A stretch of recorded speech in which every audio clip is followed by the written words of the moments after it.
Hello everyone, मैं अंकुर वर्मा। स्वागत है आपका आप सभी के YouTube channel health and fitness में। आज मैं आपको गुड कार्बोहाइड्रेट और बैड कार्बोहाइड्रेट के बारे में जानकारी शेयर करने आया हूँ। लेकिन उससे पहले ये जानना बहुत ही ज़रूरी है कि कार्बोहाइड्रेट होता क्या है और इसका रोल क्या है हमारी जीवन शैली में। देखिए, कार्बोहाइड्रेट हमारी जीवन शैली के लिए बहुत ही महत्वपूर्ण है। हमको जो काम करने की शक्ति मिलती है, वो कार्बोहाइड्रेट से ही तो मिलती है। क्योंकि ये हमारे शरीर में एक फ्यूल की तरह ही काम करता है। शरीर को रोज़ाना कैलोरी जो मिलती है, उसमें से 60% की हिस्सेदारी इसी की होती है। अगर आप कार्बोहाइड्रेट से मिलने वाले फ़ायदों को पाना ही चाहते हैं, तो इसके लिए आपको सही कार्बोहाइड्रेट का चुनाव करना पड़ेगा कि हम कौन-सा कार्बोहाइड्रेट लें, गुड कार्बोहाइड्रेट लें या फिर बैड कार्बोहाइड्रेट। तो चलिए अब आगे बढ़ते हैं।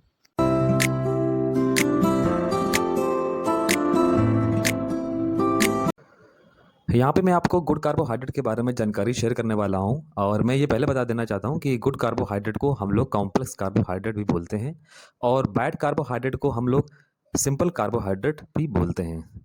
देखिए देखिए जो कॉम्प्लेक्स कार्बोहाइड्रेट का जीआई लेवल होता है वो बहुत ही लो होता है। इसका मतलब ये है कि हम जैसे ही अगर कोई कॉम्प्लेक्स कार्बोहाइड्रेट या गुड कार्बोहाइड्रेट खाते हैं तो हमारी बॉडी में जो ग्लूकोज़ होता है वो ब्लड में एकदम से नहीं जाता है, बहुत ही धीमे-धीमे करके जाता है। इसे मेडिकल टर्मिनोलॉजी में ब्लड ग्लूकोज़ स्पाइक बोलते हैं। मतलब हमारी बॉडी में जो ग्लूकोज़ है वो अचानक से स्पाइक्स नहीं करता है, तो उसका जीआई लेवल लो होता है।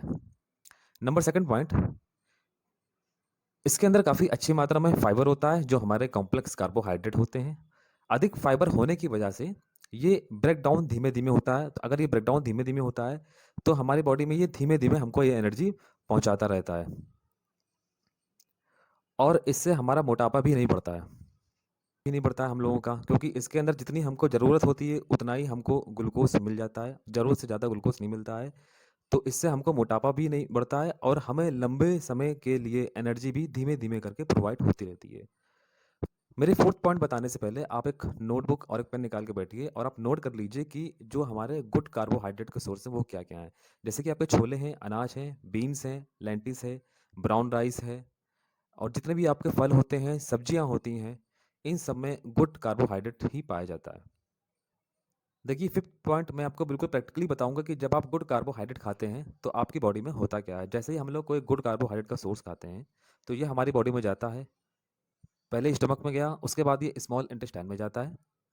इसमें अधिक फाइबर होने की वजह से ये धीमे-धीमे ब्रेक डाउन होता है। धीमे-धीमे ब्रेक डाउन होने से हमें जितनी भी ज़रूरत होती है उस समय एनर्जी की, ये उतनी ही हमको ग्लूकोज़ प्रोवाइड करता है।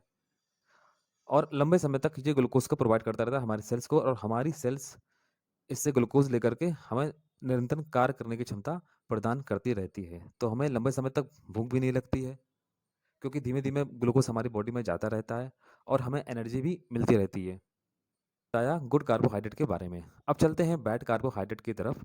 बैड कार्बोहाइड्रेट को मैंने बताया कि इसे सिंपल कार्बोहाइड्रेट बोलते हैं। इसका जो जीआई इंडेक्स लेवल होता है वो काफ़ी हाई होता है। मतलब कि जैसे ही हम लोग को भी बैड कार्बोहाइड्रेट खाते हैं, हमारी बॉडी में जो ग्लूकोज़ का लेवल होता है वो एकदम से स्पाइक हो जाता है। Number 1 point. Number second point, इसको खाने से हमारे शरीर में मोटापा भी बढ़ता है, क्योंकि जितनी हमें ज़रूरत है ये उससे ज़्यादा हमें इससे ग्लूकोज़ मिलता है और जो ज़्यादा ग्लूकोज़ होता है वो हमारी बॉडी में एज ए फैट के रूप में स्टोरेज हो जाता है। नंबर थर्ड पॉइंट, इसको खाने से हमें भूख जल्दी जल्दी लगती है, क्योंकि इसमें फाइबर की मात्रा बिल्कुल भी नहीं होती है। तो ये हमारी बॉडी में जैसे ही जाता है ये तुरंत डाइजेस्ट हो जाता है। इसके अंदर फाइबर बिल्कुल भी नहीं होता है और हमें भूख बार बार भूख लगने का एहसास भी जल्दी जल्दी होता रहता है। और ये देखिए पाया किस पे जाता है, जितने भी आपकी बेकरी के प्रोडक्ट हो गए, कुकीज़ हो गई, आपके दाल-मोठ हो गए, मैदा हो गया, व्हाइट राइस हो गई, cake, pastry, white rice, white pasta, इन सभी चीज़ों में बैड कार्बोहाइड्रेट ही पाया जाता है। प्रैक्टिकली अब अगर प्रैक्टिकली देखते हैं कि ये किस तरीके वर्क करता है हमारी बॉडी में जाने के बाद, जैसे ही हम लोग कोई भी सोर्स लेते हैं बैड कार्बोहाइड्रेट का, तो ये हमारे स्टमक में जाता है, वहाँ से हमारे स्मॉल इंटेस्टाइन में जाता है, वहाँ पर ये ब्रेक डाउन होना स्टार्ट होता है। मैंने बताया कि इसके अंदर फाइबर बिल्कुल भी नहीं होता है, जो बैड कार्बोहाइड्रेट होता है, तो फाइबर ना होने की वजह से ये एक बार में पूरा-पूरा डाइजेस्ट हो जाता है, जिससे हमें ग्लूकोज़ पूरी बॉडी पूरे हमारे सेल्स में पहुँच जाता है। हमें ज़रूरत थोड़े से ग्लूकोज़ की थी, लेकिन हमको बहुत ज़्यादा मात्रा में ग्लूकोज़ मिल जाता है, तो जो हमारी सेल्स को नीड होती है, वो उतना ग्लूकोज़ तो ले लेती हैं, लेकिन जो आवश्यकता से ज़्यादा जो ग्लूकोज़ होता है, वो हमारी बॉडी में एज़ ए फैट के रूप में स्टोरेज होने लगता है धीमे-धीमे करके, जिससे मोटापा बढ़ जाता है। मैंने आपको जानकारी शेयर की कि गुड कार्बोहाइड्रेट कौन से होते हैं और बैड कार्बोहाइड्रेट कौन से होते हैं। अब आप आसानी से दोनों में चॉइस कर सकते हैं कि आपको कौन-सा कार्बोहाइड्रेट लेना चाहिए, और मुझे पूरी उम्मीद है कि आज के मेरे इस वीडियो के बाद आप गुड कार्बोहाइड्रेट की तरफ ही जाना पसंद करेंगे।